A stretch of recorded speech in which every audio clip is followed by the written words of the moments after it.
I have my watercolor paper taped down to a hardboard or masonite panel. You can order these on Dick Blick. From Dick Blick, it's by Jack Richardson. This is a hardboard panel, 11 by 14, Dick Blick. I've used blue Scotch masking tape to tape it down. That's the best masking tape that I know of. Painter's tape from Sherwin-Williams. And now I'm gonna sketch. I'm gonna tell you my palette. I use for the leaves. I will use cadmium yellow lemon, leaf green, viridian green, and then I'll go into Prussian blue and indigo blue probably. For the orange flower, and you need to look at my video about the color wheel, I'll use cadmium yellow light, cadmium yellow dark, cadmium orange, cadmium red light, and then I don't know what all I'll get into over here. I'll let you know as I go. In terms of the blue, cobalt blue, that's a cobalt blue glass, but it's not really the color of cobalt blue paint. It's more of an ultramarine blue. So I'll use cobalt blue, ultramarine blue, Prussian blue, and probably indigo for that. Okay, so here we go. Let's start out with the yellow. First of all, the first thing I'm going to do is also another thing, I have 3 jars, mason jars or whatever, of clear jars of water, so I can be sure I don't let my paint get too dirty. That's a no in my studio. If you paint, you can't paint with dirty paint, and you can't paint with dirty water, because in essence, if you let your water get dirty, you're painting with dirty paint. I have my paper towels. Get all that collected before you start painting, or else guess what? You'll be running around like a chicken with his head cut off, which I am a lot of times. All right, so I want to get a paper towel torn off. But before I start painting, I'm going to take a 2H drawing pencil or whatever, your school pencil will be fine. Just don't press down very hard. Okay, now what I'm going to do, I'm going to think a second. I'm going to get the gesture very quickly of this zinnia and what I'm going to paint placed on my paper. A very quick gestural study. And you can see why it was good that I did the other one first, because I don't have to figure all that out again. So very quickly, it comes back here, and then right here we have the little dessert dish, more elliptical. The circle of the top of it would be more elliptical. Although I don't see all of it, I'm going to go ahead and sketch out the entire ellipse so that I'll know kind of where the leaves obscure the lip. I will be able to come out on the other side with relative decency. All right, now it comes back over here. In fact, I've already seen that I'm off because that stem goes right here. So what I need to do is move the whole thing over. And see why you do the sketch first. This is how I'm placing my paper, my subject matter on the flower is here. So I'm gonna re-sketch the flower, and then behind it we have this stem which dips over into the bowl, little dessert dish or whatever. I'm not quite sure what this is. I need some of my friends who are more well versed in this subject matter to tell me what exactly this is. I'm not I am kind of a glass collector because I collect cobalt blue,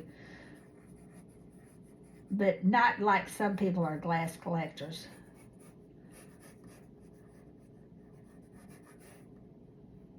Okay, I can already tell this.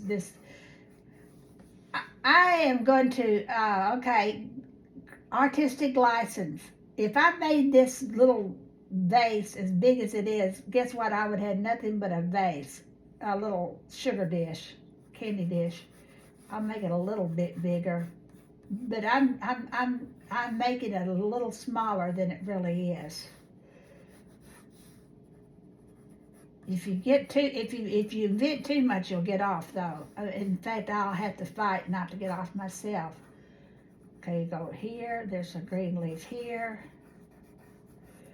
That one goes up that way. I don't think I'll probably paint that whole, but I might suggest some of it. So I'm going to go ahead and put it down. Okay, now let me tell you this, and before I go into this more.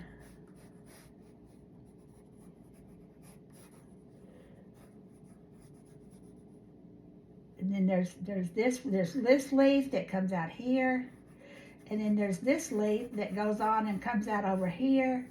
Again, I don't know that I'm going to paint all of that because we're really getting real wide if we paint all that. Okay, let me see. This kind of comes down here.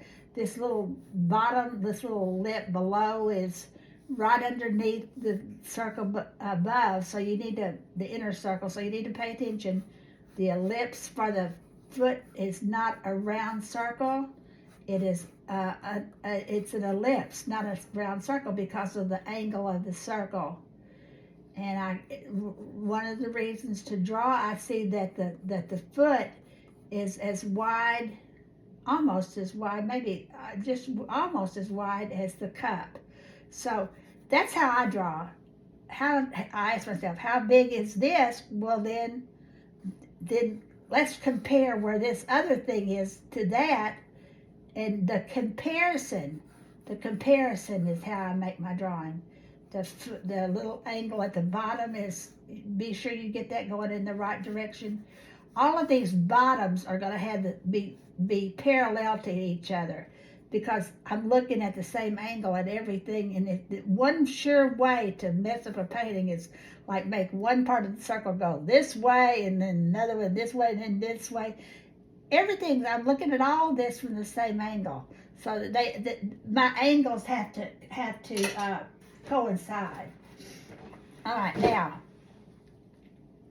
I'm gonna. I've been saying this. I'm gonna say it again.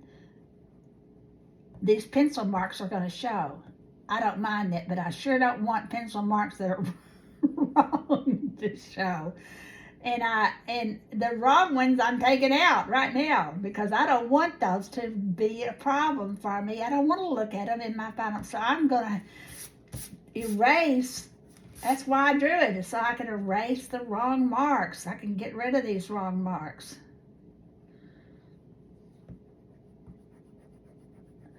I did a gesture to like a piece of clay to reach, stretch, and reach and try to find the circle through my sketch. In other words, I didn't just make a contour drawing of the outline.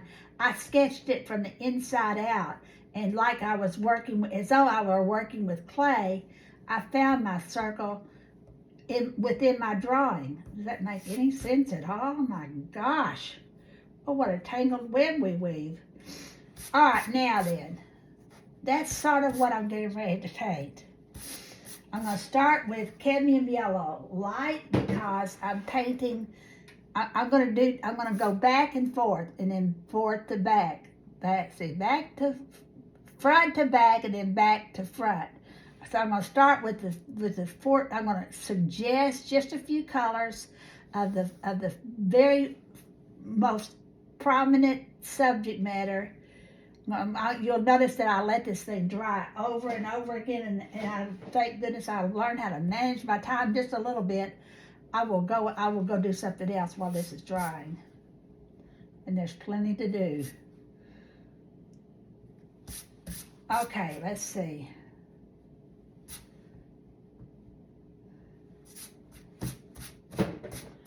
Okay, the brush I'm starting out with, I'll do most of this painting with a Princeton long round number 14 velvet touch brush, 3950 LR.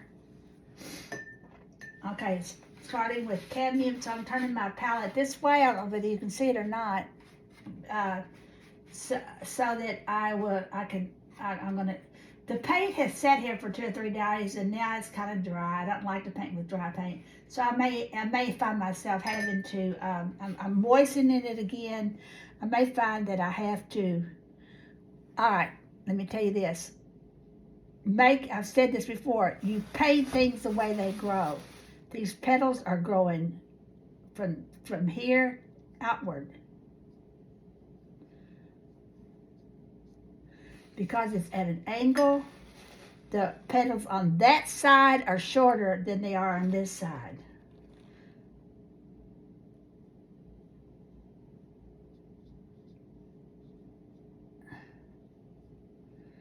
Now,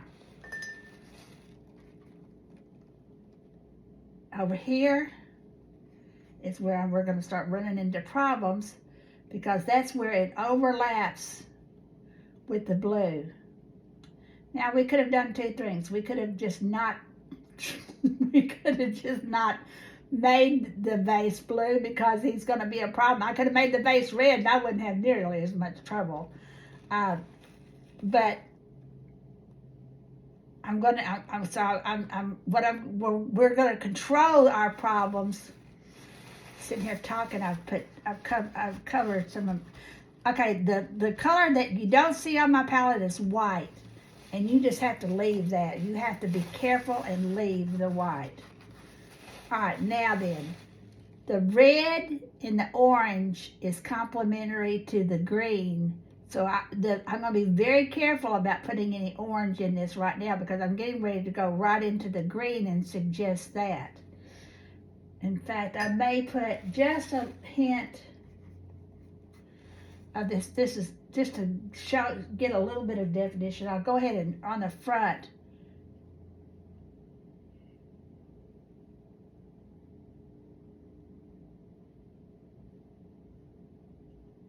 But I'm not going to create any more problems and then I'm going to put just a little bit of cadmium orange just to start to build up the color.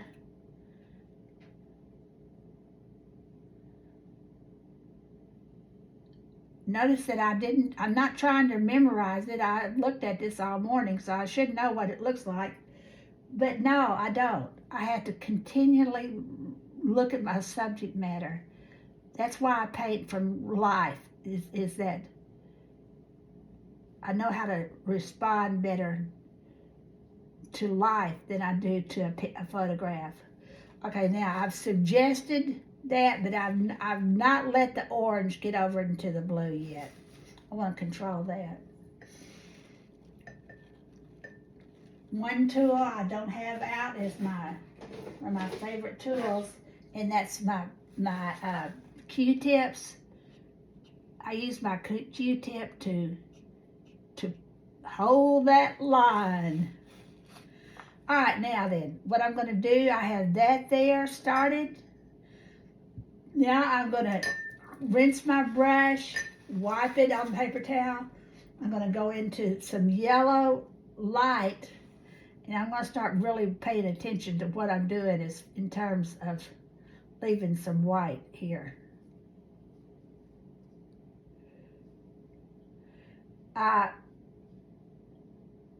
Yellow and ultramarine blue will make brown because ultramarine blue has purple in it, and yellow and purple are complements. Yellow and cobalt are not as bad to go for the brown. So and that's why you study art, because I know that because I've done this all my life, really and truly. I have done this all my life. My dad was an artist. He was a cartoonist, and so I started drawing when I was real young. And it's a long story. I won't even go into that whole story. It's not important. But now I have some of the leaves started, just to give me a little bit of understanding about what I'm going to wash in a little bit of this leaf yellow color. I'm not going to go into the whole, okay, and notice how that orange is rushing down that leaf, leaf yellow. And I do that. I allow that to happen in some places I don't. And I'm leaving that for a reason. Or at least what I'm saying is a reason. It's a reason to me. It may not be a reason for anybody else. So what I'm doing, and it's washed over here into that. I like those subtle, although I don't want to go whole hog and let the whole thing be taken over by orange. And if I don't want to, I can't pull it over there. So what I've got to do is I'm about to stop right now. Except, let me say this, where I paint one color, I repeat it. Light is coming from here, from right here. So I'm going to put some light here and shadow, and it comes over, and it jumps over here, and it hits the paper on, hits this, jumps, and then it lands over here. So I'm putting a little bit of light in there right now just to give some suggestion. It's going to be, the light is going to be more up above than it is low. So I'm just suggesting a little bit of a background right now. In fact, I may as well go ahead and do this. Pay attention. Look, I need to look at my subject matter. Don't just try to wing it. There's no winging it. Not on this. Now I've gone ahead and painted negatively. When you paint around the subject matter, you're painting negatively. When you're painting the subject matter itself, you're painting positively. So I've suggested these colors in other places, and it's beginning to, the color in the palette is beginning to. Now, if you got too much, I'd splash me some water in there and wash it around with my brush. Constantly balance the color though. I just added a huge swath of yellow there. Well, I'm going to have to increase my yellow over here to make it balance. And now I need a little yellow there just to make it balance. So I have pretty much laid out what I'm going to do here.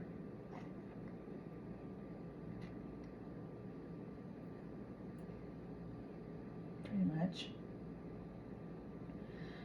Okay, I'm just about to quit. I really am. I really, really am. I promise I'm about to quit.